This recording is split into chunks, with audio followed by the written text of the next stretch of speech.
this.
Poll that we are going to launch here, and there were so many topics we had to break them down into separate questions. So somebody give me a thumbs up if you can see the Presenters Bureau poll.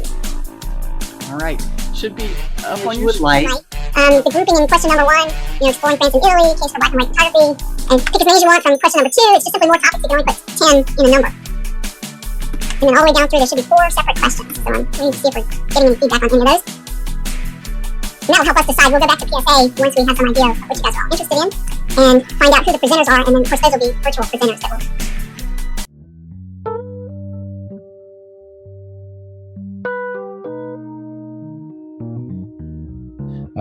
will really have a lifelong passion with both nature and photography, and so doing both those together is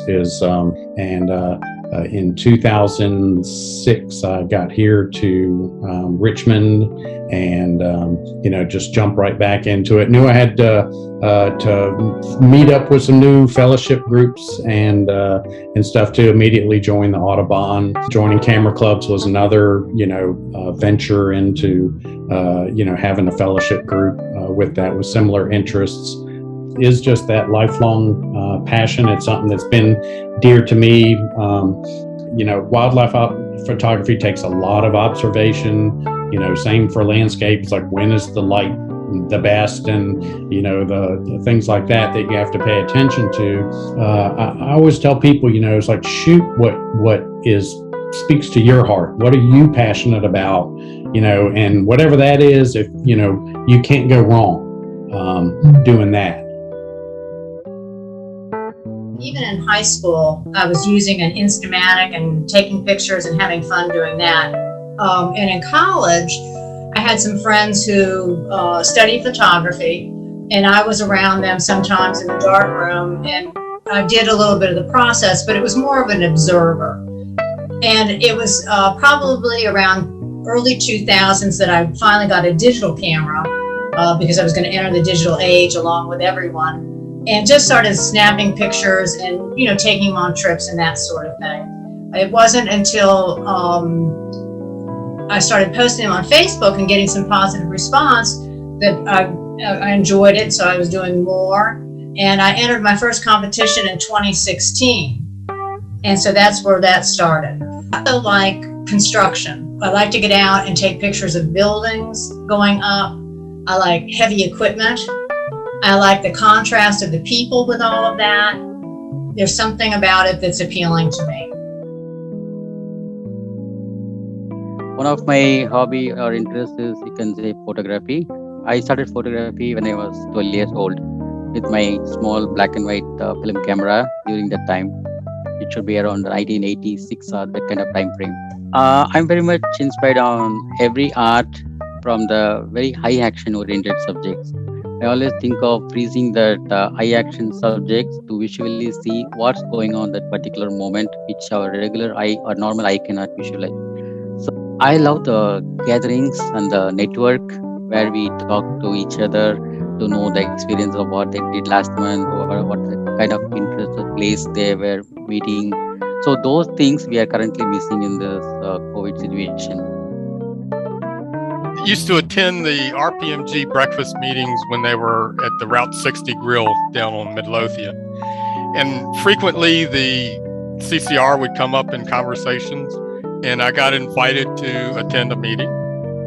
So I went to one of the meetings, and then the next month I joined. Probably say my favorite subjects are birds and cars, and especially race cars in action.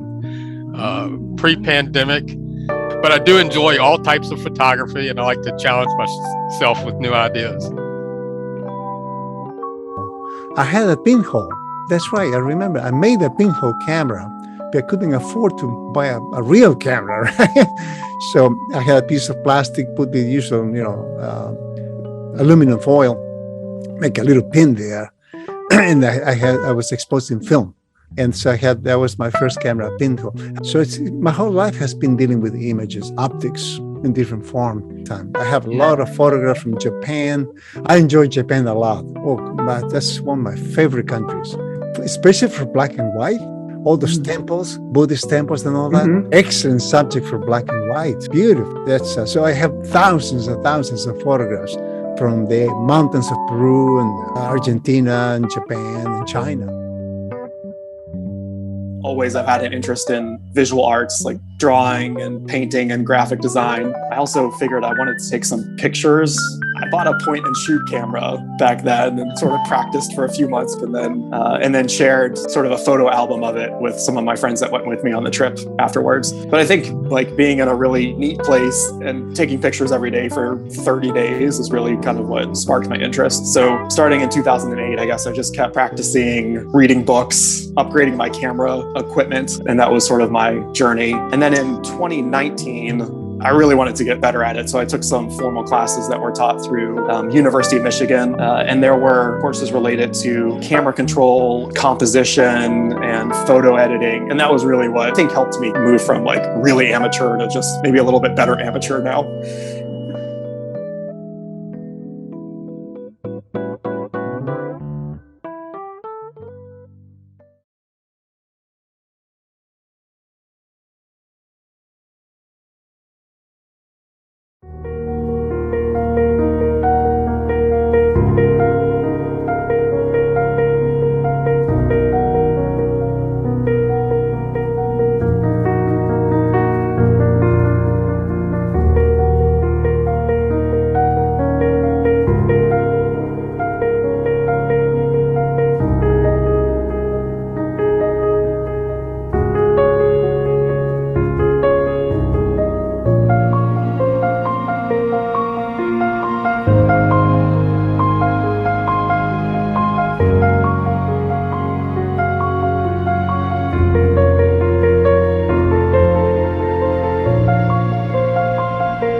I had a camera in my hand my whole life, starting with one of those little brownie things and sometimes the cardboard covered ones. Then when I was 14, my parents gave me a Baldo, which was a German single lens reflex camera. So it was kind of cool. I've done a little bit of film stuff. But wherever I traveled, I had a camera with me. And I've been a Canon film shooter. The feel of the Nikon felt like the older Canon cameras. And so I made the decision to go with Nikon and haven't looked back.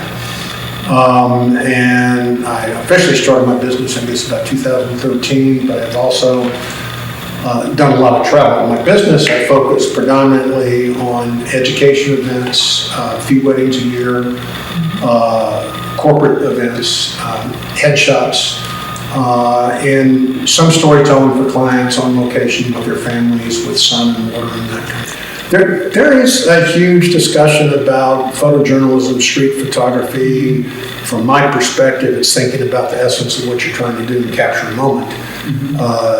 And in those images, they do allow some basic editing. So it's like not just your raw file. Photojournalists, a lot of the major organizations you work for, they want your raw files. So that's different. There's actually now at PPA, our national organization, a raw competition or straight out of camera, which is interesting. I think we're going to do that. What does it mean to take your camera out on the street and capture images as a photojournalist or as a street photographer?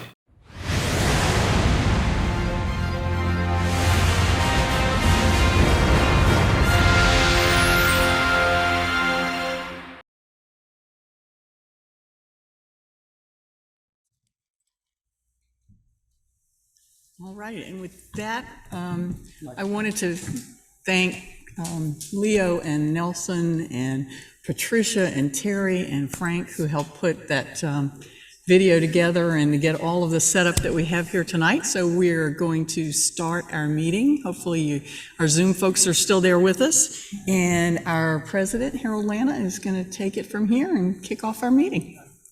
It's great having everybody back here again. It's nice to see everybody live. I do want to thank Leo and Nelson for putting this all together. They've worked hard. And we have a couple little treats for them. A chocolate camera for you. And a chocolate camera for you. All righty. I don't know if any of you know, but this is our 90th year of the club. Been around a long time. So hopefully we can do something special later in the year. Looking forward to having a live banquet this year with our awards. Don't know where it's going to be yet, but I want to get Patricia, our membership director, up here just to introduce our new members and guests. Thank you. I'll try not to speak too weirdly. Okay, we have some guests tonight. Ann Oliver, Wiley Wanfer, I'm not pronouncing it correctly. Bruce Janes, Bob Maddox, and Gregory Gore. And I'd like to recognize the people who are here from VPPA. If y'all would stand, that would be great.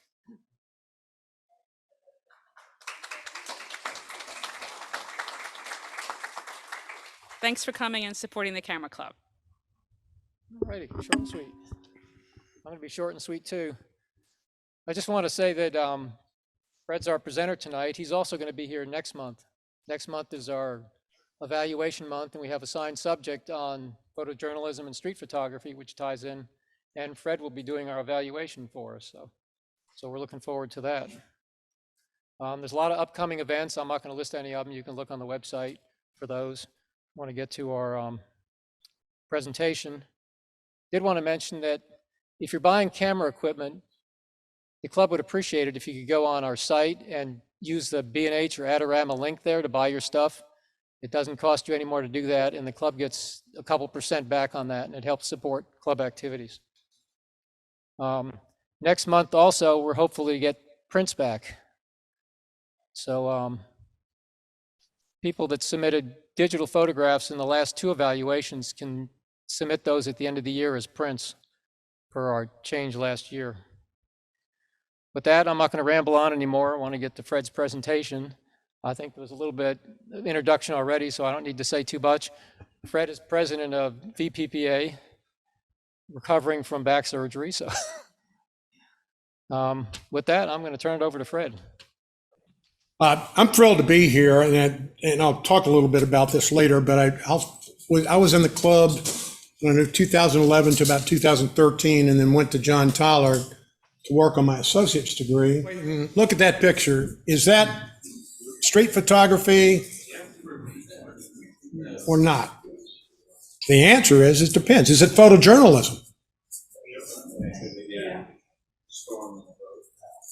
The answer is it does depend. I don't have a slide for this. I'm thrilled to have this opportunity to talk with you all, and it's pushed me. I've done a lot of street photography, and I've had a little bit of stuff in the paper. I'd love to make a living doing street photography, but that's not going to happen. It's a very rare breed that does that, but it certainly has informed my other work. And so as I was thinking, I've got tons of books, and when I went back to school, I did a photojournalism class. So I thought I'd do a Google search, and I did a Google search on photojournalism, and there were about, I think, 40 million hits. That's a little bit of information that's out there, right? Then I did one on street photography, and there were over 1 billion hits. Okay, I heard a little bit of introduction for you all. I spent years in education. I think it's important when you're working together, either in a group like this, any kind of planning group, or even as a presenter, that you let folks know a little bit about you. This is a short little segment, but I think it'll give you a better sense of who I am and where I come from as a photographer. Sometimes we get so connected talking about the technical parts of photography or the analysis of photography that who we are and what we bring to it has a deep and abiding impact in the photographic work we create. Does that make sense to everybody? Okay.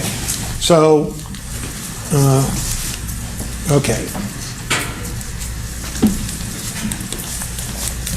This is a new clicker fee. All right, that is my wife, my nurse, my chauffeur, Mary. And is everybody hearing okay? Yeah. Okay.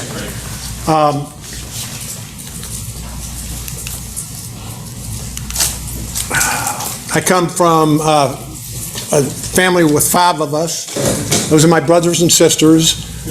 We were a blended family. My mother, my 2 sisters and I's mother passed away when I was 9.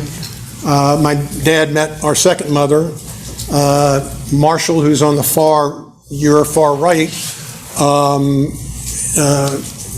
was a year older than I. They got married, and then a couple of years later, they had my kid brother. So we were yours, mine, and ours, and the blending of those families had an awful lot of impact upon my growth. The buttons are not cooperating with me. I'm pushing the wrong one. We have one son, Eric. He's 38, lives in Charlottesville. He went to UVA and never looked back and never left. That's one of our other children. That's a soft-coated Wheaten Terrier. We lost her a couple of years ago. And that's Bogey, who was an Australian Labradoodle who was supposed to be 30 pounds.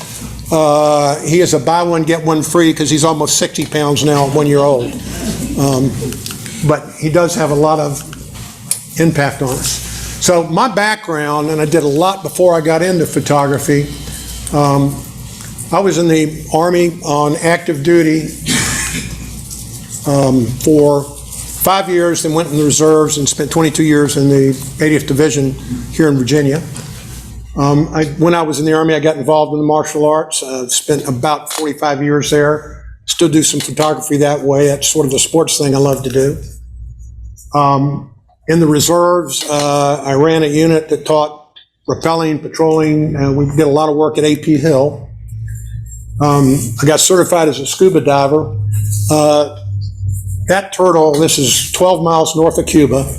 So, Joe, I've had an affinity with Cuba that goes way back before I ever touched land there. And it's about 80 feet of water, and there were about 25 of us in the water. That thing swam up to me. I was able to touch it like you see, The next set of sequence, it put its nose on my mask, it turned down, swam away, and it wouldn't have anything to do with any of the other divers. That image comes from a video of an underwater videographer who was behind me about 20 feet, and I have the whole sequence on videotape. And I also have my retirement tattoo, which is that turtle tattooed on my shoulder, peeking up at me right there. So that tells you something else about me. I was a long-term educator. I didn't start my professional career as an educator until I was 30. About 35 years. I finished up as a superintendent in Henrico County for 5 years and ran Maggie Walker Governor's School. Retired in 2011, and I went from 7,000 employees to an employee of one. And my challenge was he only did what I told him to about half the time. I rode a Harley for a long time. My wife was on it twice. And I sold it last year because when I would ride, she got nervous, and I just couldn't do that to her anymore. But I miss my Harley. So my substitute is I went and got my private pilot's license so I could fly drones for my business. She's been in an airplane with me twice too, but I didn't buy an airplane, so that's okay. Photography-wise, my first camera was a Brownie Instamatic. You can see up there, that may have been some of your all's first camera. But in high school, there was a German company named Balda that made a single lens reflex camera. They've been out of business, but my parents gave me that camera in 1959. I still have it and it still works. Pretty cool. I turned into a Canon film shooter for a long time. And then in 2004, I knew when I retired, I wanted to do photography. And so I wanted to build a digital kit because I have pretty bad allergies and didn't want to deal with darkroom and chemicals. And spent a year looking at everything that was there. And for me, particularly for me at the time that did it, I liked the way the Nikon grip fit my hand.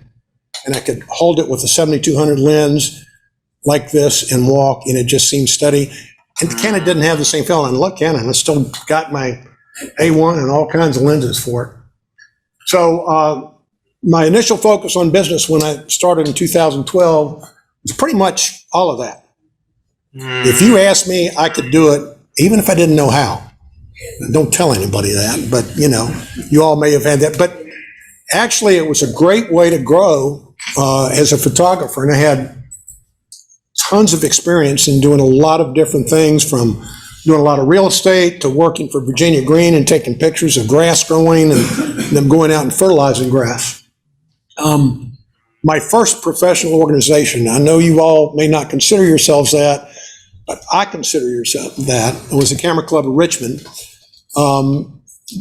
I went to John Tyler to work on a fine arts degree, starting in 2013, and the classes conflicted with meeting nights, and so I stepped out. But there are an awful lot of people whose work I admired, and I told Carol before we started that her images back then really motivated me, and I hope that one day when I grow up, I could be somewhat like her. I'm not there yet, but Carol, I'm continuing to work on her.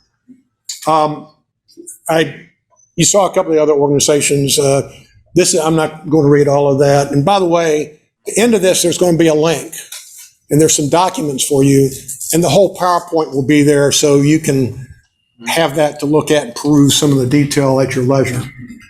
My current focus, and I had to get a focus. I didn't have it.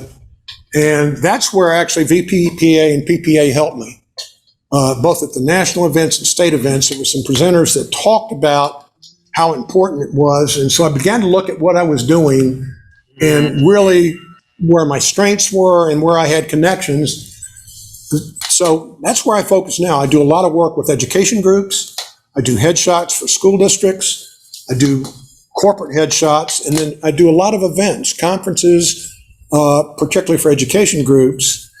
But the connection for me in that is when I am shooting those kind of events over a couple of days, I don't approach it. A lot of the images are snapshots, if I'm honest with you.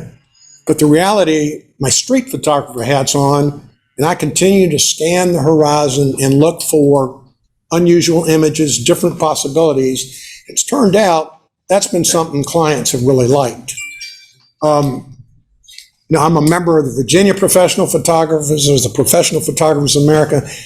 I don't think my photography is any better than anybody sitting in this room. In many cases, some of you all are a lot better than I. The only difference is I'm lucky enough to get paid for what I do sometime. And I'm doing well enough that, that it not only covers the equipment, but I'm doing enough that the feds are happy with what I'm doing and it's not a hobby. Big focus is headshots. I do a lot of volume headshots. Peter Hurley, Gary Hughes, and I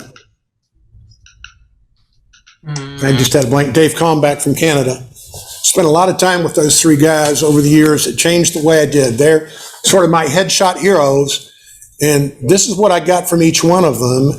And that kind of work, except for marketing and pricing, energy and connections and process tools and setup, that feeds into what you do as a street photographer too. So who are your heroes? Those are a couple of mine, and you'll meet some other ones later in the genre we're going to talk about. But if you think from a photography perspective, tell me someone who's one of your heroes. Gary Winograde. Gary? Winograde. Winograde. Who else?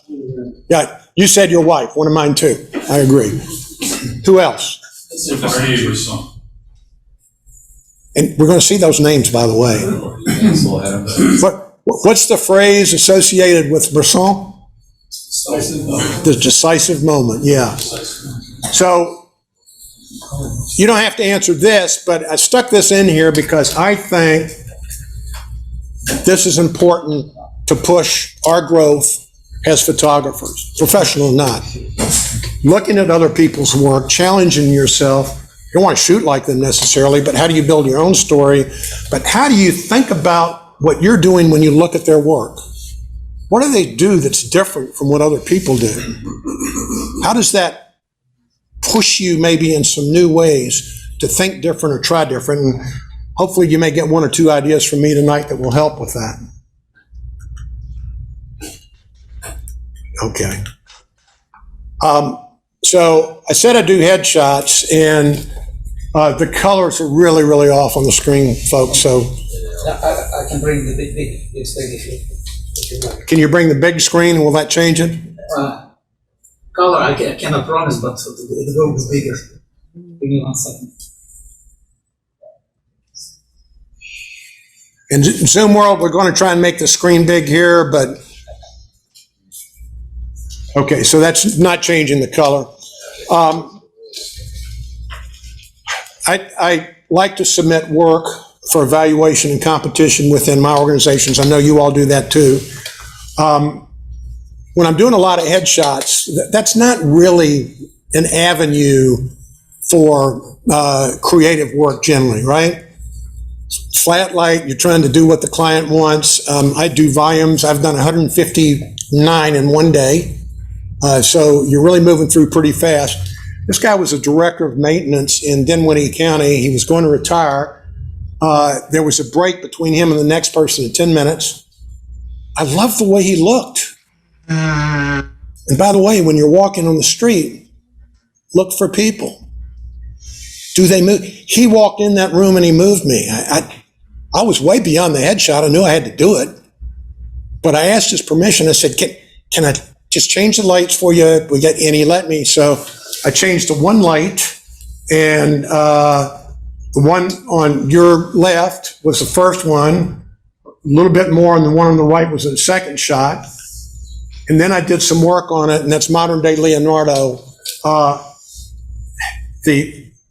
It's a very old tinted kind of image, and I was very fortunate that image went to the loan collection with PPA out of a headshot. But the thing was, and that's where street photography influenced me, I was looking for a different moment, not just the headshot. And I know, again, I've seen your all's work, and I know a lot of you all do the same thing. So maybe it's a reminder. Okay, so what's impacted on my development as a photographer? Anybody know that guy? Yes. If you don't know his work and you're interested in street photography, There's tons of stuff. There's a link in the resource documents there where he's talking for 3 minutes about street photography. He doesn't talk pixel one, technology one bit, but that 3 minutes is very powerful. I was lucky enough to spend a week with him with 6 other people. He was 84 years old. He had bad knees, and he was out with us every day, all day long, walking and shooting. One of the things that really impacted me with Jay is we would be out on the street and everybody, he said, don't you stand near me, go down. And so people would be shooting in an area and then we'd come back and look, and he would capture these images for the same place that we were that no one else saw. So even when 2 of us are together or 3 of us together, that background, those influences, the things we're thinking about change what we see and what we shoot, and in very powerful ways. And I'll show you a little bit of the result of that work. I went to John Tyler because I wanted to lift my game. I got a fine arts degree. Most of the photography stuff, I was there. The digital darkroom helped me a lot. The fine arts classes changed my worldview as a photographer. I spent tons of time at the Virginia Museum of Fine Arts. It is a gold mine. Going and looking at classic painters and their photography exhibits. You all have had a meeting there, a couple of meetings. The photography exhibits are extraordinary. Steve Simon, who wrote a book called The Passionate Photographer, he's a social documentarian and a street photographer, amazing work. I went to Cuba with him. We've become good friends. A Cuban photographer that's worked with him that lives in Washington has come, and I've been to Cuba a couple of times, and I'll be going back. Not during COVID, but down the road. Eric Bowles impacted me with work on nature. I initially connected with both Eric and Steve through the Nikonians, which doesn't have anything to do with Nikon, but it's a group of people across the world, about 300,000 members, I think. And then Seth Resnick, if you don't know his work, he refers to himself as a cryophiliac. He does a lot of work in Iceland and the Antarctic. He also is probably the guru about Lightroom and how to use it. I spent time with him, but his beginning and a lot of his early career was a working photojournalist. And he talked about that and shared that work with us, and so that impacted what I do. I just threw this is not street photography, it's not photojournalism, but it's in honor of Eric Bowles, who really taught me to wait. I think that's a pretty lucky shot, isn't it? Anybody caught a picture of a cormorant catching a fish as it jumped out of the water? I love it. All right. So as Paul Harvey used to say, you want to know the rest of the story? So I had been shooting at this spot. It was cloudy. The light was really kind of crappy. I was getting ready to fold it, but these cormorants came in. This guy caught that fish, and another cormorant started chasing it. And they were going around and around and around. He was losing its grip on it. He flipped it up in the air, and it was coming back down. That's the angle that it caught, so it looked like that fish was jumping out of the water. Right moment, right time, right equipment, and a whole lot of luck. And that's street photography. That image isn't, but... All right, photojournalism, and the little clip we saw earlier, and I'm glad we did. We're going to talk about photojournalism, and we're going to talk about street photography. There really are quite a bit of similarities, but there are some major differences. And this picture shows us one of those major differences. That's James Nachtwey, who was shooting during the genocide in Rwanda. What's happening in that image?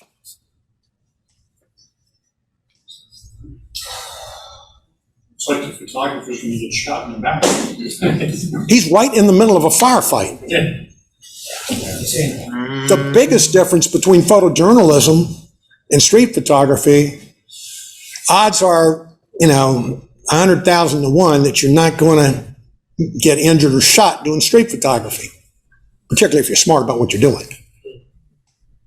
Photojournalists, particularly the ones that cover tough situations.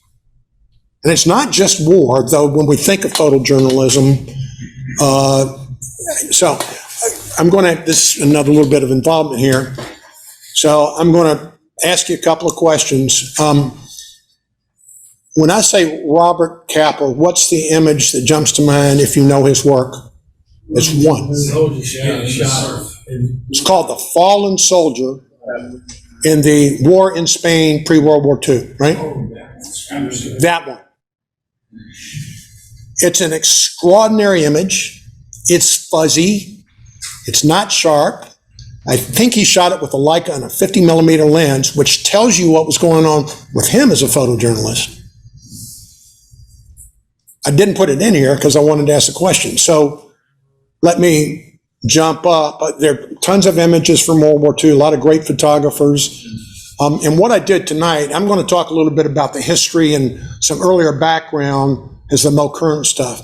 If I say Vietnam, for me, now I was over there for 3 years, but there are 3 or 4 photojournalistic images that jump to mind either there or in the States. What jumps to your mind from a photojournalistic perspective when I say Vietnam? Police chief shooting the kid. Pardon? The police chief executing the guy. Yeah, Nick Utt. And the child running down. The girl running down from the napalm fire. The priest emulating himself. The priest emulating himself. Those were all a moment in time, but those images were so much more than the photograph. Very, very powerful. Kent State. You know who took the picture? He was a student photojournalist of the girl that was kneeling on the ground. A student photojournalist. So we're not going to, it would be very easy to go back through the history of photojournalism and think just about war, but photojournalism is so much more than that. Is that photojournalism? There's a story. Well, it was published in the Richmond Times-Dispatch. Must be a story. And by the way, it's one of my images, so I'm really thrilled. Okay? It's an interesting image. I caught it at the right time. That green sign poking out there kind of makes you think, what's going on? There's a thread going through the image. I don't think it's a great image. I think it's an interesting image. And for me, a lot of the times when I'm trying to work, I try and go out, and I love going out in the snow, I try and capture stuff that may be interesting, maybe not the best image. And if you look, a lot of the great photojournalism, sharpness is not necessarily a part of it sometimes. It's capturing that moment that tells the story. We do the same thing as street photographers, by the way. Okay. Title of this image, and this has won a couple of awards, it's called Wrong Way But Gotta Go. It's hard to see. Again, the color's off a little bit, but you see that sign there, and that dog's really gotta go. Again, it tells a story. It's newsworthy of something happening in a snowstorm. It's not great photojournalism. That's not going to win a Pulitzer Prize. And by the way, probably 95% of the images that go in newspapers are storytelling images that are not going to win a Pulitzer Prize. Saw this one earlier. That boat is frozen in the ice in the Georgian Bay off of Lake Huron in northern Canada. And one of their local folks liked it, and they just put it as a little image in their weekly. But again, it was published. Does that make it photojournalism? I don't know. It was published. So I'll say it was. So if somebody doing news and print and stuff think it's that way, that can be a definition. All right. We hit this. I'm not going to dwell on it, but this is in the slide. And this shows the photojournalists from 1995 to 2021 that were killed worldwide. Now, there are tens of thousands of photojournalists, so that's a small number. It's still dangerous work. I admire what they do greatly. So definitions. I'm not going to read that whole thing to you. It's in the PowerPoint. You can download it. I probably looked up 30 different definitions, and this is the one that rang true to me. It's not just reporting the news through photographs, but it's something about sharing an aesthetic, a vision, either a possibility or something that's going on, but the stories are being told with integrity about who you're photographing. Street photography is a bit more creative. We can do some manipulation with images, but it's the AP Code of Ethics. No, you really can't, not so much. Most of the national magazines that are getting information, they want the raw file. They don't want any post-processing. National Geographic, they want the raw files. So that means what you're shooting's got to be right in camera. That's a higher level of expectation than what we might be doing in street photography, but also sometimes getting it right in camera, the story becomes more important than the technical detail or the ISO or the f-stop, or is it fuzzy or not? We're going to see some of those. These are the National Press Photographers Association. There are some very strong criteria about what they believe. One of the things that really jumps out is, do not manipulate or stage photos. That makes sense to me. All right. So let's look a little bit, and I've looked at photojournalists up through the 1930s. Some of these will be images that you know.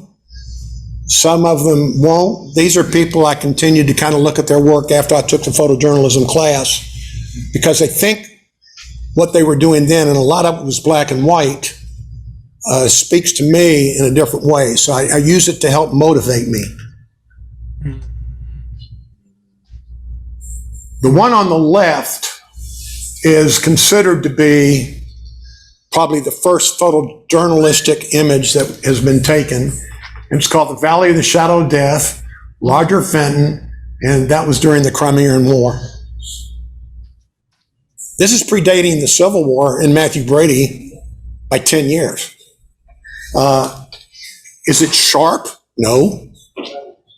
But there's a story there. Is that a daguerreotype? Yes.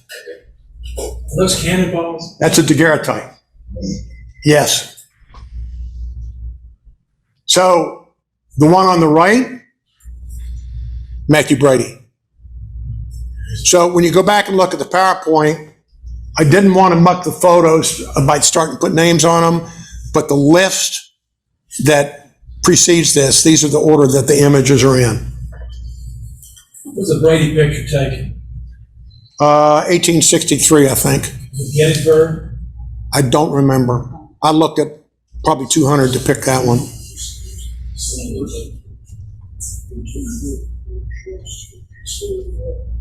The Depression in New York. That's recent. On the left, Bresson.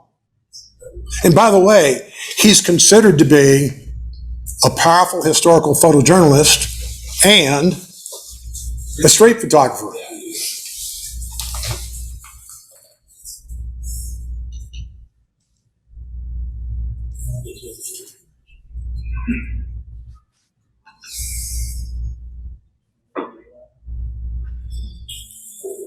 All right, so this one, well known. Anybody know the story behind the migrant worker?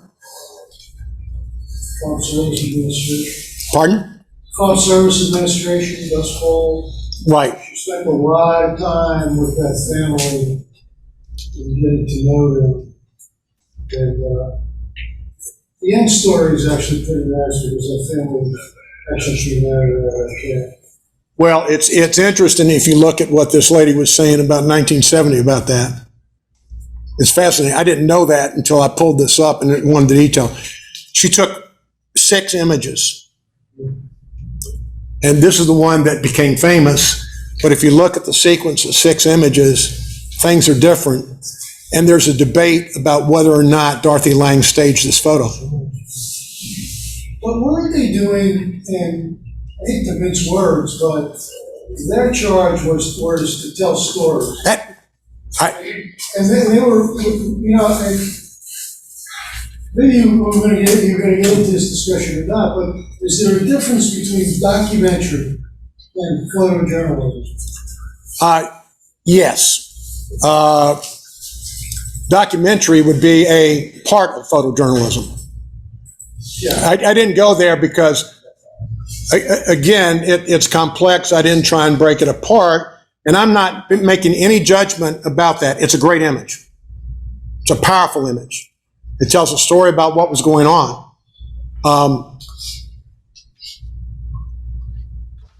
Whether she set it up or not, people were living there in that wagon in the way that they were, and she created a powerful image.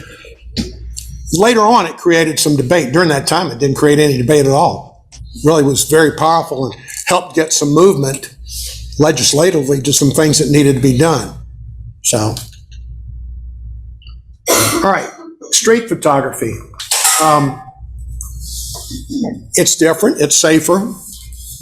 I tend to be a believer that you need to be like Crash Taylor, you should get close. I have a good friend in New York and one in Toronto. Both of them, interestingly enough, are attorneys. They both like to use a 7200 long lens. I don't. Jay Maisel looked at that and took one look at it and said, "What are you doing?" And I put it aside because what the 7200 does, it gives you the ability to do something. You're reaching out. You're reaching out to touch someone as opposed to being with someone. And for me, and I'm not being judgmental, I'm saying for me about the work I do, I like being more closely connected. And Crash Taylor is a photographer that took a lot of images in both London and New York, and he liked to get right up to people. I mean, he would get right there, and he would get these amazing images. And he didn't ask for permission. We'll talk about that a little later. Again, I'm sorry that the colors are off. This is called Nighttime in Havana. This was taken at 12 o'clock at night, street light, and I love the image. It did very well at PPA. It also won the international top image for Nikon, one of the top 10. This is street photography. Is there a story going on there? Yeah.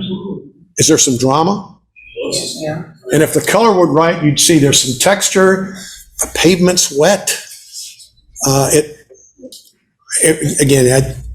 We all get enthralled. I love this image. If you don't like it, it's okay. No bananas for me. This is street photography. I love the expression. I love the colors.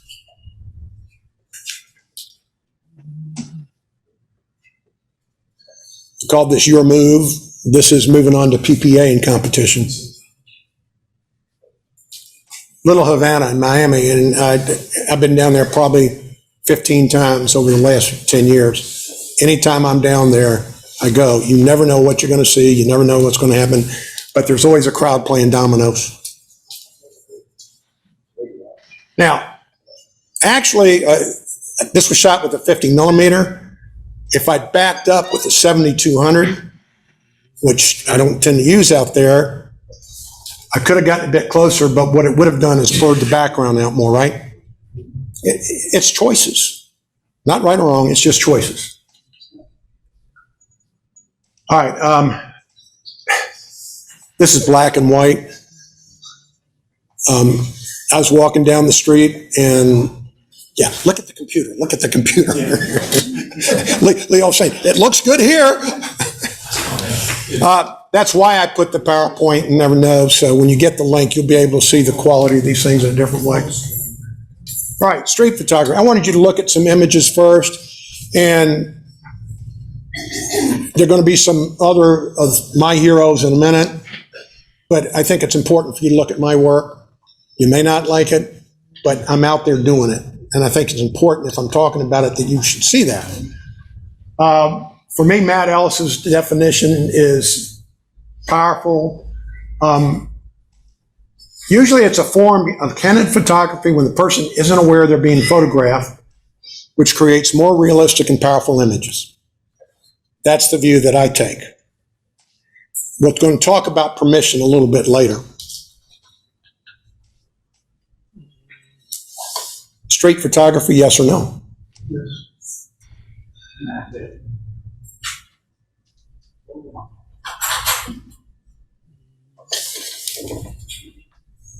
I'm not sure. But I was on the street when I took it. But do you have to be? I was on a bridge. They were floating one way and turned around. No, it's not. But street photography is not just on a street. No, it's not. That's why I stuck that in there. Yeah. Street photography, and I'll show you a couple in a minute, it's a wide genre. It's what you see when you're out there. It's not just about photography of people. Whoops. Our professional group, the folks that are PPA members know this, we have a category where they basically had long discussions, I think, about photojournalism and street photography and people going this. So they created a category called reportage. So it's all those things that you can see there, public or non-public event, life, human interest, telling news that may have a meaning, record of events, high impact, an emotional response. You may have had an emotional response to that boat floating down the river or not. What you didn't see, because it's too small up here, was they all had t-shirts on that said the gutter guys. I don't know, I just thought it was interesting. And for PPA, there's limited manipulation of the image. Back to photojournalism, really no manipulation of the image. Street photography, it's kind of wide open, so they kind of blended those there. Oh, wrong way.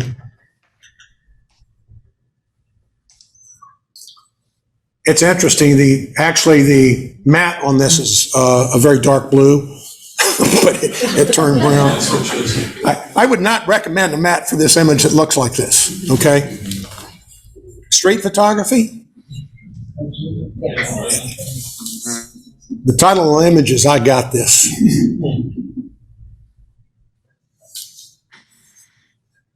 And I'm going to enter that in our national competition in the reportage area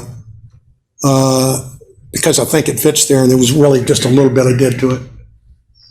All right, so let's go back to a little bit of history. Street photographers over the years. I'm going to show you the first image that's considered to be street photography and see if you can tell me why. It was a Daguerre in 1838. Then these are a couple of other my favorite people. There are hundreds of them, but these are the folks, as I did sort of the history study that I've bounced around. I still go look at other people's work. Okay.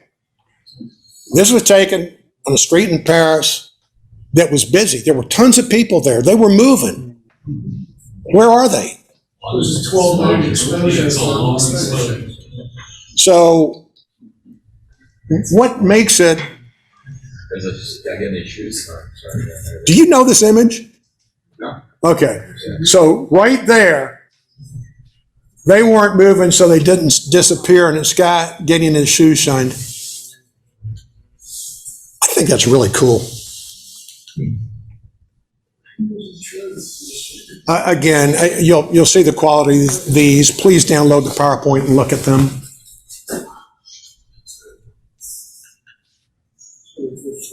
Oh, the decisive moment again. He had tons of these images. He would wait at puddles for hours for the moment. The decisive moment wasn't an immediate thing. He was a patient guy, and he got some. I like this better than the other one with the guy jumping over the puddle. Is it Gordon Parks in the line? Yes.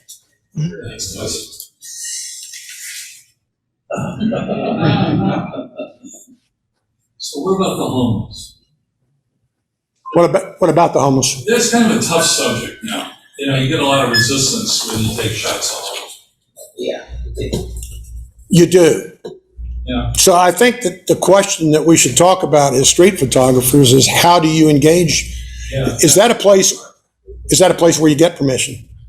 Do you buy somebody a cup of coffee? It's good to talk to them up to a point, unless they're mentally disturbed. Yeah. It's tricky. Sometimes people will talk to you and sometimes they won't. Yeah, but a candid shot of a street person, of a homeless person, sorry, has no story to it. The story is, why is that person homeless? So, you know, I don't take candid photos of homeless people, but I might engage with them and try to find out something about them. Yeah, and for me, I've done a little bit of it. There are hundreds of thousands of pictures of that. But how can you capture an image that not just captures the moment, but says something about what's going on with the person that's not just like any other photo that's been taken? Tish? I was going to say, the one on the left, the story is not the guy lying there. It's the people looking at him, Right. looking down at Yeah, that him. makes sense. That's the story. Yeah, Thank you. that's powerful. Yeah. And by the way, people don't talk about it often enough, but you certainly see it here. Humor should be a great part of what we're doing in street photography. Looking for it, waiting for it. And I've got some examples of that. Okay. Street photography, yes or no? Yes. I own a copy of that print, Jay Maisel. He has another one that is reflecting water that he took in Rome, where the lights are cutting across it in a way you don't have a clue what it is, but it's amazing. And listen to that YouTube link. All right. This is my friend Steve Simon. Any idea where this was taken? New York. New York. 9/11.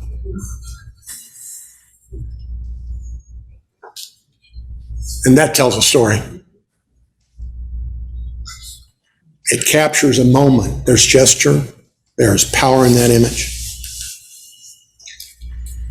Okay, so we look at a lot of other people's work. I know that as I was getting into doing this, and particularly when I started doing street photography, the work's a powerful struggle. How can I do that? And I remember looking at Carol's work and saying, my God, can I ever take a picture like her? And so I was sort of like Grimmy. So Mother Goose is saying to him, come on, Grippy, jump up, get the treat. I can't do that. Sure you can, you just got to think positive. By the way, I heard that for years as I was a kid. So Grimmy responds, okay, I'm positive I can't do that. So what gets us to the doing, I think, is important. I'm going to talk with you about 6 or 7 more things and give you some examples. The question about permission, I think, is important. Key lessons that I learned from Jay that continue not only influence street work, but influence me when I'm doing conference work or wedding reception work. Are you grabbing the moments, taking a quick snapshot, or can you go deeper? And great wedding photographers go deeper. I mean, in my mind, they are street photographers, even though they think they are, but that reception or the dinner or whatever. And then some strategies and critical factors. And we will talk a little bit about gear and setup. Did anybody want to talk about gear? No. Good, because I'm not going to spend much time on it. Just say, I'm coveting the Nikon C9, but that's all. Okay. Permission or not. I am not an attorney. I've been in tons of sessions where people have done lots of study and they quote cases. The bottom line with street photography, you don't know. It does vary now from country to country. There are countries where you cannot take someone's image on the street without permission. So doing homework, doing research, there are communities, there are people, and we'll come back to the homeless in a minute, that don't want it taken. Fred, Yep. Supreme Court say that anybody outside of the domicile has no expectation of privacy. That's a ruling by the Supreme Court. I understand that it is. But the key is, I think, the marketing yourself. The key is right there. Yeah. So, That's also in the United States. Well, yeah. yeah, and there are countries where absolutely you don't want to do it. Yes. You need a model release. We're going to talk about that. Yeah. If you are going to, so Joe and I, actually, we had one week when we were in Cuba together. I've been several times. I have about 10,000 images. He got a bunch. Joe and I could put a book together that have some very powerful images, I think, right, Joe? And we take one of those images and put that image on the cover, and do we have a release? That's, now, the person's in Cuba. However, Steve Simon, when he's doing work for Nikon, one Carlos Ocana, who grew up in Havana, who lives in Washington, become a friend of mine. He actually goes with him when he's doing that. He has releases that are written in Spanish and English. And Steve is taking pictures. He's going up to the people and getting signed releases. If you want to sell stock photography, I've taken some of the images that I've taken as I've traveled around the world, and they really liked them. And then what was the next question? Do you have a release? Because a lot of stock photography is going to be used in a commercial manner. I didn't like it. You know, great images, but you know, and they said there were great images. And really, I don't think I can go back and find that person again, even though I would like to. However, I will tell you, in my iPad or on your iPhone, there's a wonderful little tool. It's called Easy Release. It's an app. I don't know whether it's available in Android or not, but Easy Release, you write your own release. You take a picture, of Leo. His picture goes right in the release. He signs it. His email is there. I email a copy to him and an email back to me. That's a really powerful tool if you want to be sure. And if you're in another country, you know, multiple languages. If you feel you need to get permission, and this is something that I don't think a lot of people understand. So let's talk about getting permission or not. It's not just the homeless. There are going to be people that may get right up in your face. They're really upset with you, and you know, you were taking my picture, you took my wife's picture, you took Joe's picture. For me, it's not worth the argument. I'm saying, I'm sorry, didn't mean to upset you, watch. And I delete the images. Why would I do that? Respect. Trust. Because I'm not going to take advantage of anybody. I want them to feel comfortable. But about half the time when I've done that, guess what happens? Well, that was really nice of you. You want to take my picture?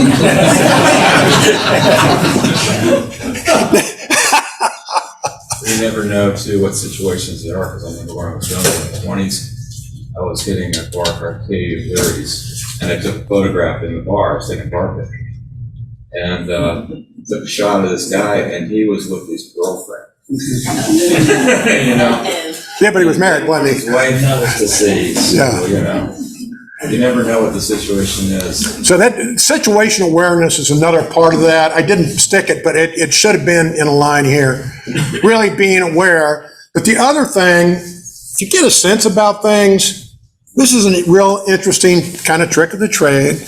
Okay, so, you know, taking some pictures here. You know, I'm taking pictures. And he walks by, he's kind of looking at me. And I'll keep on shooting for a couple more minutes. What was I taking the picture of? I got a great picture of you, which you was. So that's a little technique that's actually worked for me very, very well. I still struggle with issues of poverty, street people. I'm compelled by what I see in Richmond, and I want to do more, and I haven't figured out quite how yet. But I think what you said, and having conversations and getting to know them, could yield some really powerful results. The social documentary work that Eugene Smith did, if you don't know his work, that's work to look at. And that's what he did, but he would connect with people and spend time with them in very deep ways. Steve Simon does some of that work. He did powerful work in Africa documenting the AIDS there. And he would stay in villages and get to know people, and they would let him, because of relationships, capture moments that we never could have without spending time. So sometimes spending some time in a spot can create comfort with the people there. And actually, you spend enough time in one spot, people all around that area just kind of, you become a part of it. Now, I don't know the type of street photography you're in. I like to take a spot. I don't want to be around other photographers. I'm going to just, and then wait and hope the magic will happen. As opposed to, I'm going to run down the street. Oh, got that one. Ooh, got that one. Ooh, got that one. Oops, I shouldn't be doing that. So patience for me is a core part, and I'm not a patient guy. So again, if challenged, don't argue. Just delete it. It's not worth it. For me, it's not worth creating negative emotion in someone else's heart. We're all in the human condition together. And keep the camera up and keep on shooting. I am going to just bounce through this really quick. Best camera? The one in your hand. Can you take pictures if you don't have a camera with you? So there's always one in my car with me. For me, lens or lenses, it's a matter of choice. Depends upon what you do. I typically have the 35 millimeter. I'm shooting a Z6 II right now. The 35 millimeter 1.8, the 50 millimeter 1.8, and 24-70. The last time I went to Cuba, I had the 24-70 and the 7200, and the 7200 quit working. I was using that for like harbor stuff. And my 24-70, the barrel locked on it. Steve Simon lent me the new 50 millimeter 1.8, and I shot the whole week with that. It changed my life. I love that lens. I love what it causes you to do. The 35, it's different, but you get closer, you connect. So, oh, wait a minute, let me go back just a second. Aperture's a matter of choice in terms of what you all know that. You're photographers that know that stuff. The one interesting thing I would say about aperture and priority, I tend about 80% of the time on the street to do aperture priority. I'm not sure about Canon. I know Nikon's auto ISO setting the two ranges works really well with aperture priority. Pardon? Canon has the same. Okay. You can do auto ISO. And you know, I get about an 80% hit rate, so, you know. Well, can we talk about that for a second? Sure. Because, you know, aperture and shutter speed actually define the picture. Yes. You've got the field and freezing. So, I mean, you said you shoot mostly in aperture priority. I tend to shoot mostly in manual with auto ISO and set my aperture and the shutter speed and go from there. I mean, how do you feel about the two? You know what? I think it's a personal choice, and like I said, I do it 80% of the time, right? There's that other 20% where I'm not trusting what's going on. But what happens if you're doing that? You've got to do that adjustment. If that moment's starting to happen, I'm doing the adjustment. Where I find with aperture priority, I'm just adjusting one button, and so there's less of a chance to lose a moment.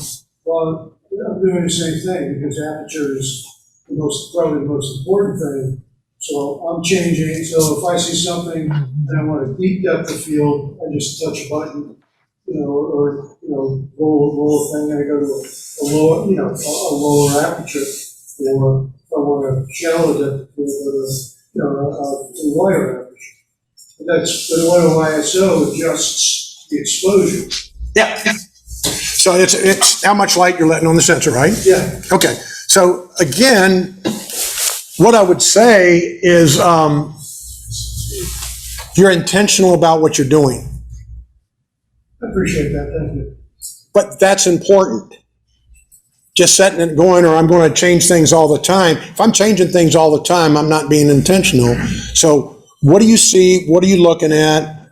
Think about Ansel Adams. Ansel Adams could see light and he knew what it, but look what he was working with. So he had to know that stuff because he could only set it. He couldn't change it lots. So, but for me, that's the way I tend to work. But that's why I said 80% of the time, because sometimes I get uncomfortable and say, I know more than that camera. Yeah. Even though I really think my Z6 II is a whole lot smarter than I am, I'm still trying to catch up. Okay, so getting to I'm just keeping track of my time here.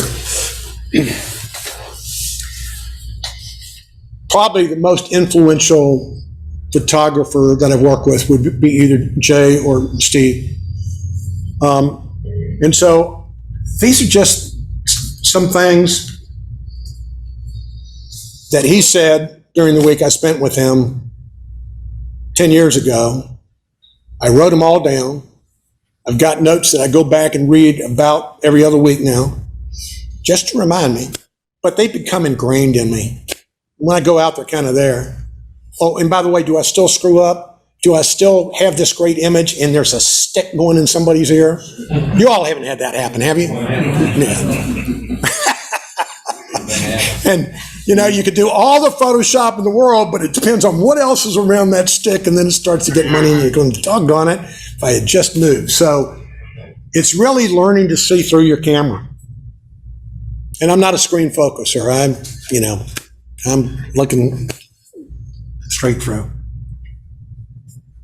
Now, this comes back to the conversation. He believes aperture priority. You set it, leave it alone, and then you deal with what's around you. That's where your attention should be. Your attention's still there. You're just doing it in a different way. Yeah, absolutely. No problem. I'd never thought about that till he was him, but he said, watch out for words and images. Signage. Yeah. It can serve a purpose. Yeah. I didn't put it in this slide, but a picture I took up north. My wife's Canadian. Her mother lived in the snow belt. We're still go stay in the house. I am walking down the road in the middle of winter. There's 3 feet of snow on the ground, these mailboxes with a trail going in the woods. And there's a great big sign there that says, warning, watch out for poison ivy. I took a picture of that. I think that's street photography, and there were no people on it. That was looking for the humor. But there are a lot of times that words, in particular color, that image of the boat I showed you, there was a great big white sign next to that boat that said boathouse. I got rid of it. If it were photojournalism, I couldn't have done that, right? So when you're shooting, it's looking for that thing. And again, I'm not telling you anything you don't know. These are just reminders, refreshers. Okay. Can't take a photograph if you don't have a camera. He talks about texture, and Jay does not do much black and white at all. If I do, and I like black and white, but I'll do it in post. It's just the way I am. But what he's looking for, and you see it in his work, are gesture, color, and he does talk about emotion too. It was so interesting to watch a guy who's in his 80s with bad knees. And Jay's a big guy. He doesn't worry about anybody getting upset if he takes a picture. He grew up in New York. He is blunt. He's a bit profane. People just generally smile and say, thank you very much,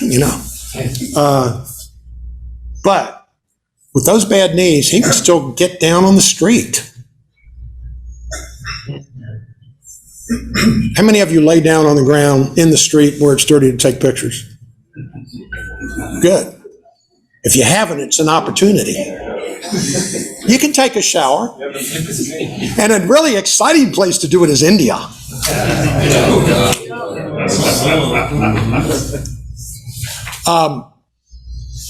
He said this, I felt this, it's a place he and I connected. If you're with a group of people shooting and somebody all of a sudden starts, wow, I'm getting some good stuff, what happens with a group? The herd starts to, oh, I'm going to go get that picture too. That's the primo. I'd rather look for the other stuff. I want to look for the stuff people aren't seeing. And patience goes along with that. Looking for that unseen image. And again, I've seen your all's work. I know you do that. Carol, I saw that in a lot of your work years ago. And the most powerful images ask or pose questions. They make you think deeper. The person viewing that image somehow gets drawn in and puzzles about the work. Can I tell you every photograph that I've taken on the street does that? No, maybe 10%. But that's the gold mine for me, what I look for. Okay. These are pictures I took after a week in New York with Jay. The moment caught me. I saw something. I don't know whether you do or not. What's happening here?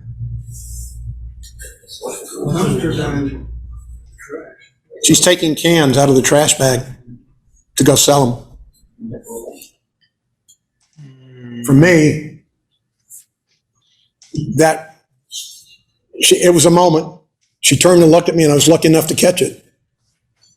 Like, who the hell do you think you are? This one for me is, what's happening? I don't know. I wasn't brave enough to go up and ask the policeman. Is he writing the guy a ticket? Is he trying to help him? What's in the bag? Lots of questions.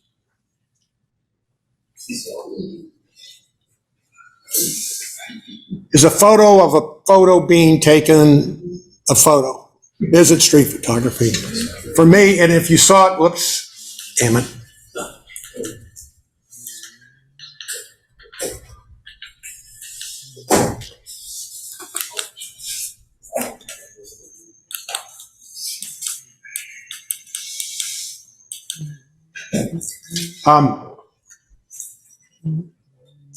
Look at the interaction here. And if you saw this bigger, you would understand what I'm talking about.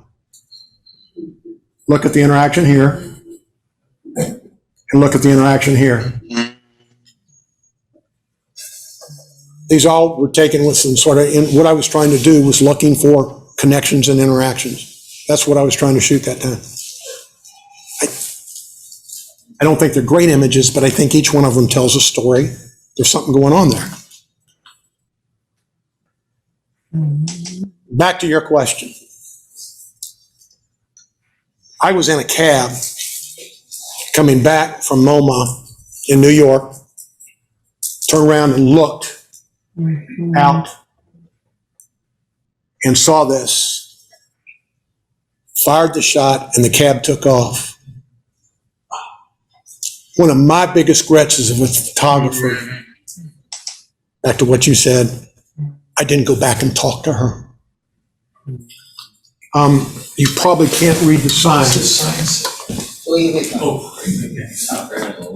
Pregnant, alone, boyfriend left me here, 3,000 miles from home, trying to get me and my dog home safely.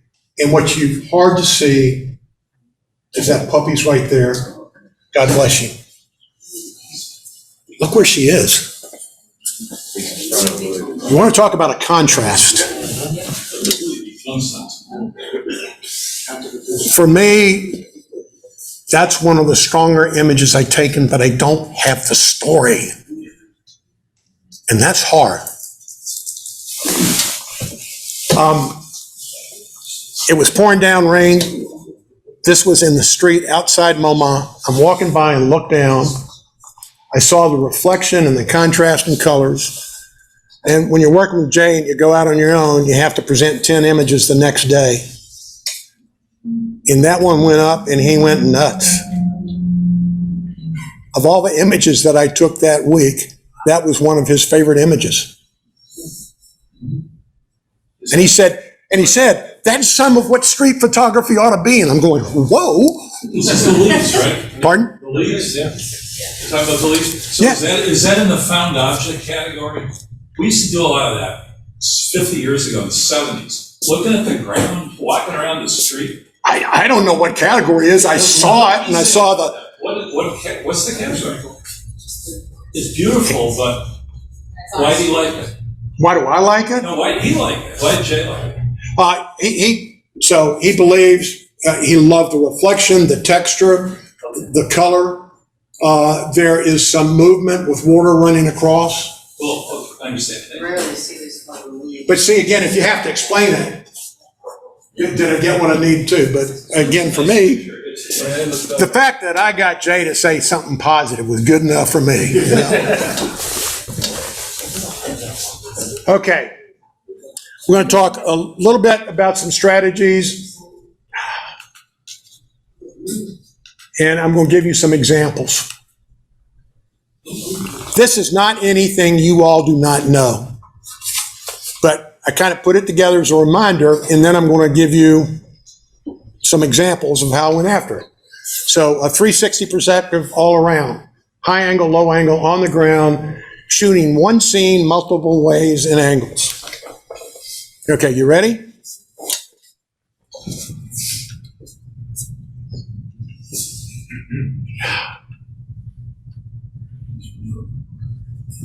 Okay, this is the Park Central Hotel in Havana.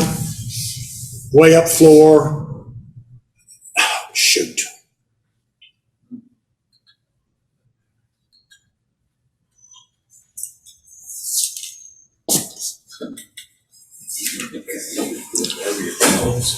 I hope this is clear. Okay. So that's the first picture.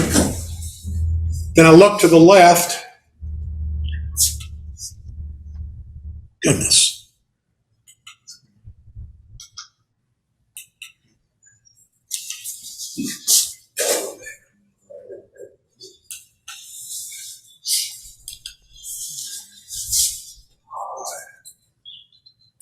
So I looked to the left and I saw that. And I had two cameras, the 7200 was on there. I love the colors, right? I said, well, wait a minute, what else is there? Oh, I saw that. That's really good. I'm still in the same spot shooting up there, and then I went, well, doggone it, I'm going to challenge myself. Because I've been thinking, I hadn't really done it at this point in time, so I wanted to do all those things. So I went down and I laid on the grass and started taking pictures of that horse. Then I took another picture of that horse.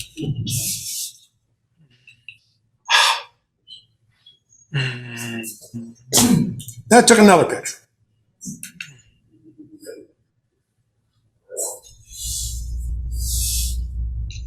See what's going on here?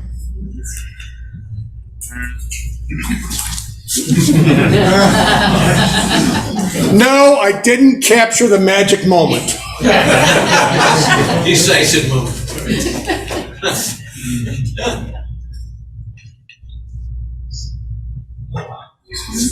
I spent an hour doing this. That would have been better if that cyclist was sharper.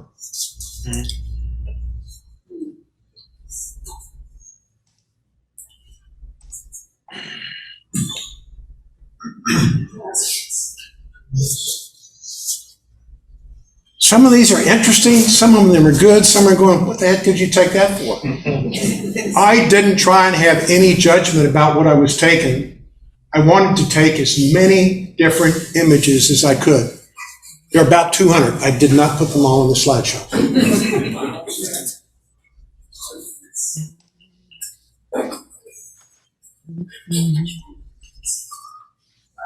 And out of the set, those were the two that I ended up picking. That's pretty cool. And I was laying in the grass 5 feet away shooting that. I'm not saying Ray Rock Fred, I'm just saying, whoo. Okay. So multiple perspectives of the same thing. Walk around, look for new perspectives, look for different angles, light from different directions. Anybody know this place? That's a pretty normal picture, right? Yeah. And you see that and all that? I mean, I took it. There's another one. But then I said, okay, I'm going to challenge myself again. Okay, that's a little different, right?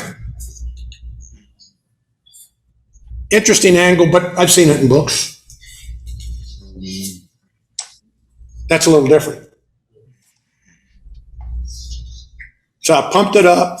I wanted this really sharp. I just wanted the heads of the people.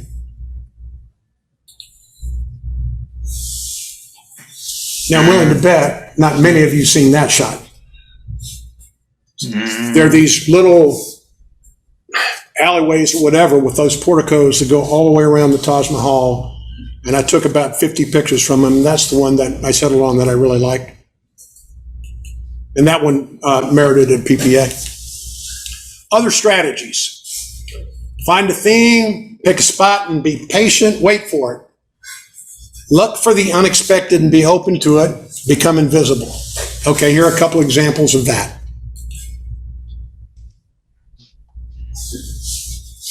Standing in one spot, I'd stay there for about an hour, taking different pictures. It started raining. So I'm here, this guy's over there, I take a picture. And I'd been there for quite a while. I was tired, my feet were sore, my back was sore, and thinking, you know what, I'd like to go back to the hotel and have a little cortado. I thought, but you know what, I'm going to wait just a little bit more. Completely different image. And by the way, that's a Victoria's Secret shirt.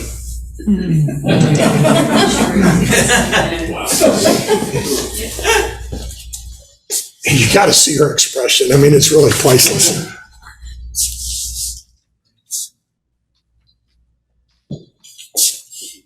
All right, this is a series. I was walking down the street by myself. I saw the cat. I thought, okay, I'm just going to sit here and wait and see what else happens.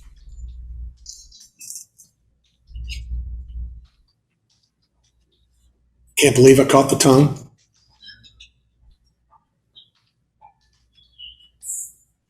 Now, what's hard to see in this image because of that,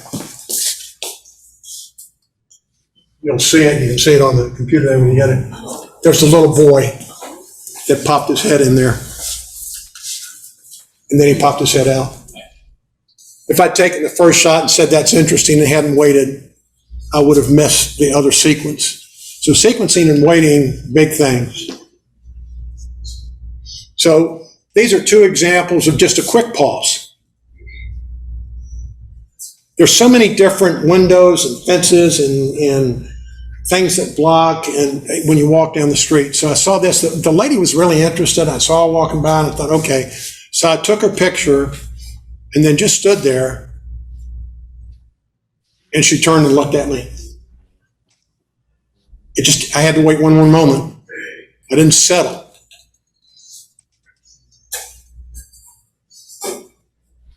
And by the way, I really love human portraits on the street from different perspectives. So it's not there. She's kind of off, but then all of a sudden, she just slightly turned and looked at me. And then be prepared for the unexpected.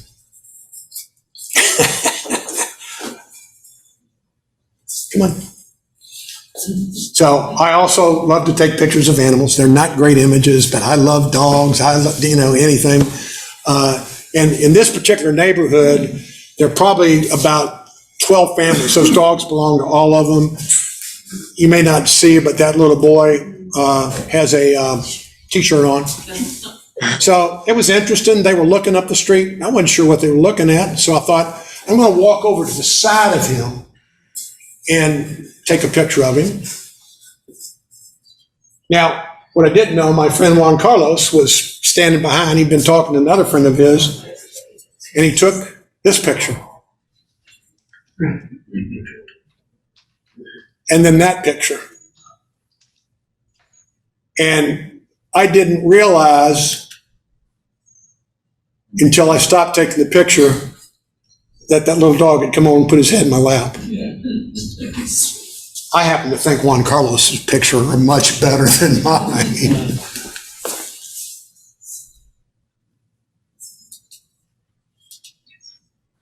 Okay, this is the National School of Ballet. I was there with a small group of people.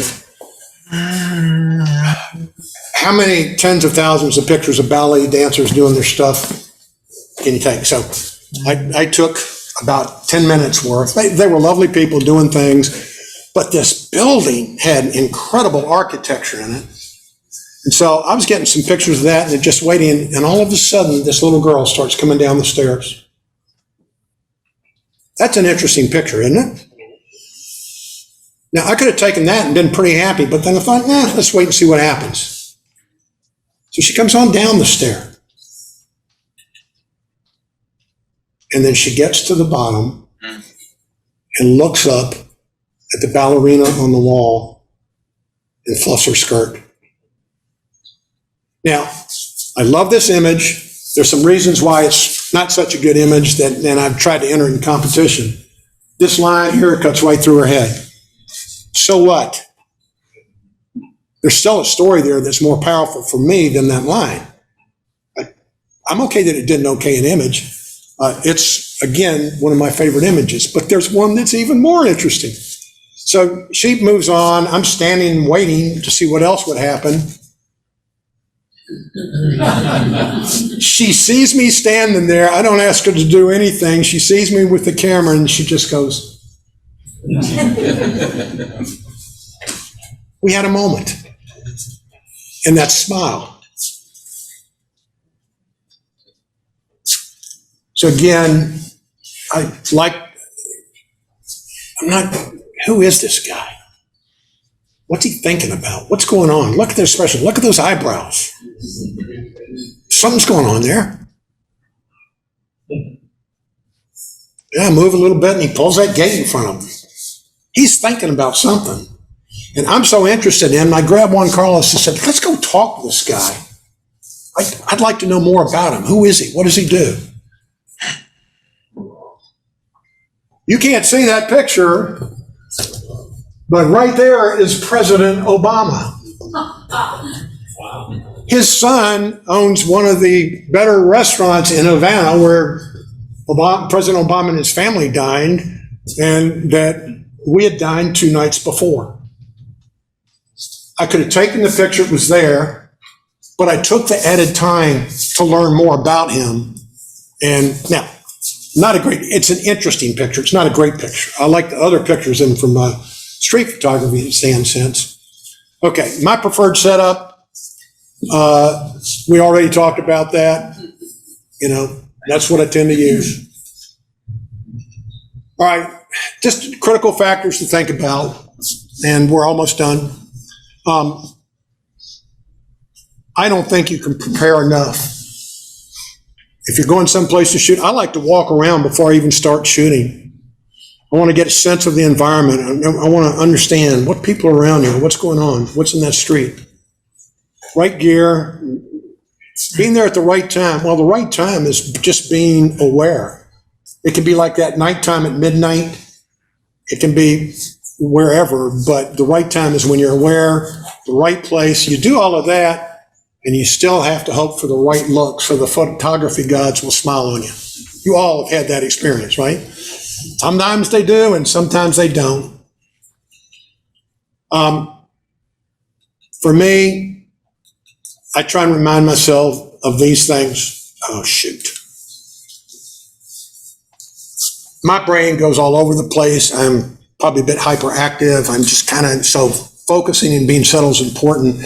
Being present in the moment, being ready. So being present in the moment and waiting for those two ladies just to turn, and I got a whole lot more than if I jump to the next thing. Don't think about the next shot or the last one. It's a new moment, a new time. So, finishing up with street photography, great wisdom from Yoda. There's no try. There's only do or no do.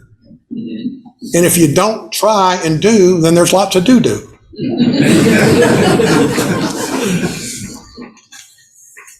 No one right answer. Some answers are better on some days than others, depending on need, time, and place. I'm a big believer, and you see that in the stuff that's in the Dropbox for you. We'll give added insights in both these categories for you.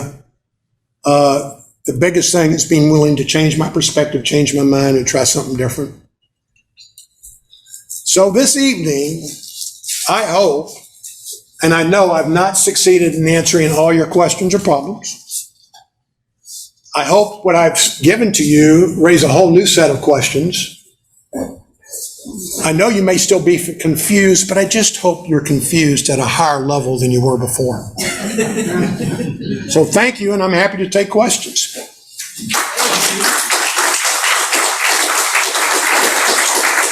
By the way, if you have your phone, you can take a picture of that code.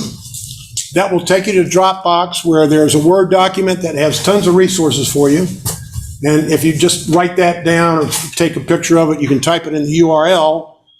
And the PowerPoint is there too. And if you get a chance, look at it and send me a note if you have questions about the pictures. Any other questions? Yes, sir. How often are you shooting burst mode in your graphic? Street photography? Yeah. Seldom. Okay.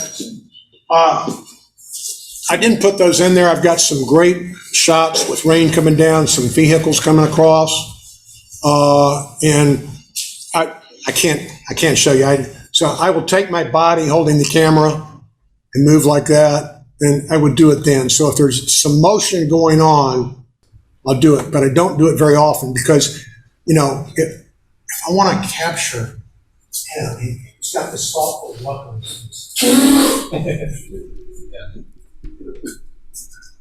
And by the way, that if you're with people and they hear that, that can be really distracting and change the whole image. Sure. Other questions? Street photography in Richmond. Pardon? Street photography in Richmond. Where we have that great places. I'll tell you an interesting story about street photography in Richmond. I went to New York. I spent a week. Jay Mazel's studio is an old bank building, and actually people have said he out-trumped Trump. It's a 5-story building. In the basement of the building is a huge old bank vault where there were thousands of slides and negatives. The first floor had a basketball court and a ceiling-to-floor picture of Christy Brinkley because he did the Sports Illustrated shot with her. It's a stunning image, by the way. Who wants to play basketball when you got Christy Brinkley to look at? Not Joe Bill Joe. Yeah. On the second and third floors, he's a collector. He's got all these items and stuff that sometimes he'll throw together to take pictures of. He bought the building for a couple of $100,000 in the Bowery when it was a really dangerous place and no one was going there. The outside of the building is covered with graffiti. He made friends with the graffiti artist. He has not overpainted it. He challenges them to create new work and created that. When he decided that he really needed to move and his legs were too bad, he sold the building for almost $30 million. That's quite a profit. So, that building is located in the Bowery, Little Italy, Little China, not far up the street parks where people are doing Tai Chi. All this, I came back and I was just overwhelmed with all this street photography. Why am I in Richmond? And I called one of Jay's assistants, was talking to him, I said, I'm in real doldrum, and he said to me very bluntly, he said, Fred, doesn't Richmond have any streets? So I will tell you that, I mean, walk, stop in one place, wait. What time of the day is the best day to kind of go down and see people? In the morning when people are going to work, in the evening when they're not, lunchtime. Look at the carts in there, the food carts. Pardon? Since COVID, there's no activity there. No, all right, I'm sorry. I'm talking about pre-COVID, but it's coming back. It's coming back. The carry towns. When the General Assembly's in session. Nighttime in Carytown. Nighttime in Carytown. First Fridays. I mean, and by the way, there are a lot of interesting people on the street during First Fridays. And actually, some of them are probably the photographers. I don't know. Okay, any other questions? I have been thrilled to be with you all tonight. I appreciate the invitation. Carol, I hope I did you proud. You were wonderful.